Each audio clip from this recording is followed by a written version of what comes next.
It's a song called Waves. It's about how a boring person and a crazy person stay together.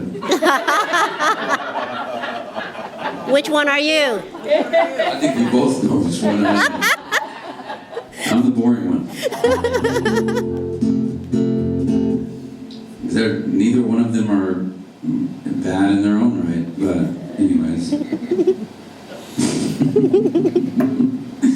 I always felt like my wife was like, I really like that song, but I don't know if I love that you wrote it about me. But I think she does. It's just real life. I try to write about real life, you know? She's not crazy. She's insanely smart, but she's crazier than me. But I might be more messed up than she is. Anyways. This isn't my therapy session. This is not my couch. Therapy session.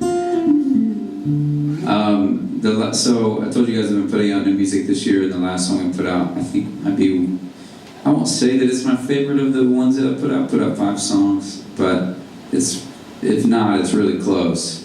And I wanted to tell you guys kind of the story of how it came about. So when I moved to Nashville about 7 years ago, we moved into this old neighborhood with a bunch of old houses and quite a few older people there. And we moved into this like 100-year-old house, and then next to us was a similar like 100-year-old house.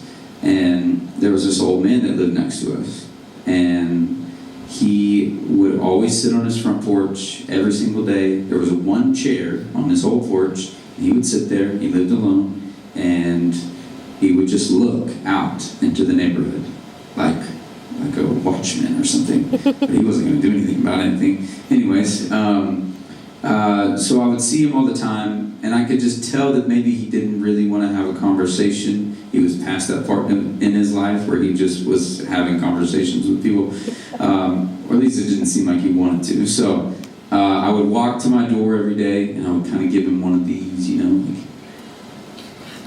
Our houses are real close, and I would be like, and he would like go, like roll his eyes, and I was just like, this guy hates us so much. I don't know what we did, but we have caused him a lot of strife. Anyway, so I always wanted to talk to him though, because he was old. He was like 93 years old, and I was like, I'd love to like hear his life story, all of these things. And so one day I got the idea to like write a song about like what would it sound like if we had a conversation. Turns out it would the way that the song happened be pretty one-sided. So anyways, I wrote this verse, and I took it to a friend, and we kind of finished it, or what we thought was finished, but it was only like 2.5 minutes long or so, maybe like 2:15 really. And not that like length matters, but you know, it just felt like an unfinished idea really. And so I didn't know if I was going to record it or not, and it just kind of sat in my hard drive forever. And then the pandemic happened, and then right at the beginning of it, he passed away.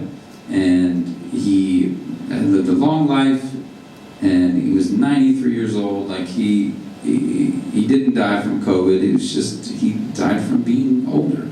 And anyways, real bummer there.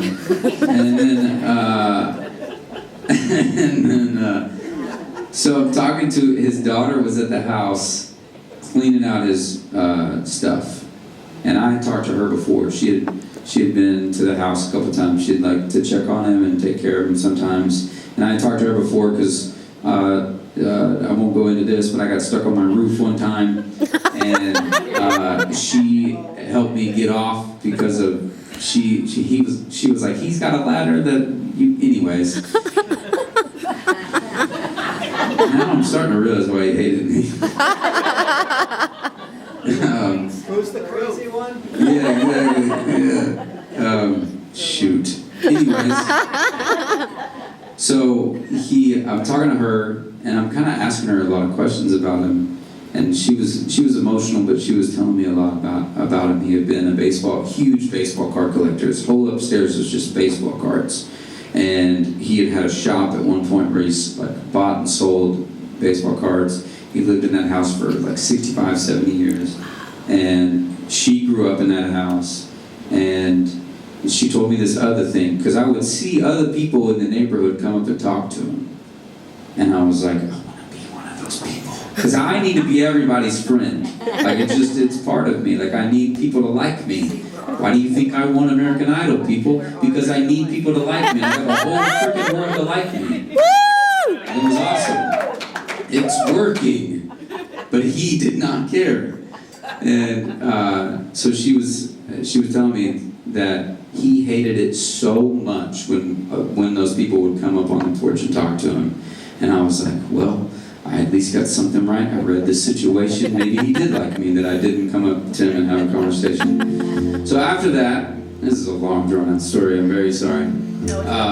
So after that, after he had passed and after I talked to his daughter, I thought to myself, like, there was this song and there was this conversation that we were supposed to have, but you were right, Kris, it's not finished. And so I finished this song, and it's very specific in its like composition, obviously, but it's turned into so many different things for me, and I hope you enjoy it. It's called Hello, Mr. Right Next Door.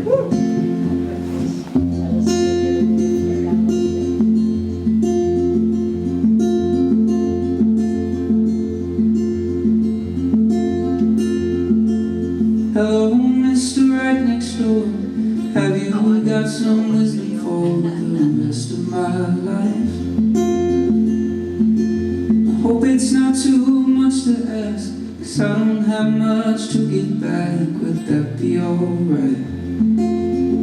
Like all the doctors curing cancer, searching for the right prescription, I'm hoping there's one answer to a million different questions. I've seen you sit upon your chair, painting pictures with each stare. Tell me everything. Did you fight in Vietnam? Did you find you're not as strong as you thought you'd be?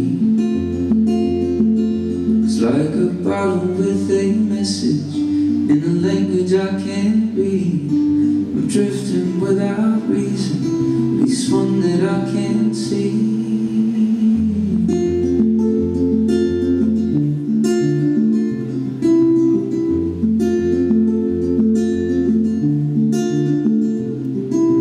Hello, Mr. Right Next Door. Have you got some wisdom for the rest of my days? Does the love we have run out? Does she make your time count with your blood in her veins? Do you remember every season that has fallen from that tree? I think we're in a winter, and it's one that just won't leave. I'm sorry, sir, to carry on. Finally found out that you're gone, no words to say. Not sure what I was looking for, knocking on the cobweb door of a ghost anyway. Then you whisper from your mountain with your wider point of view. Son, if you are searching, it's all that you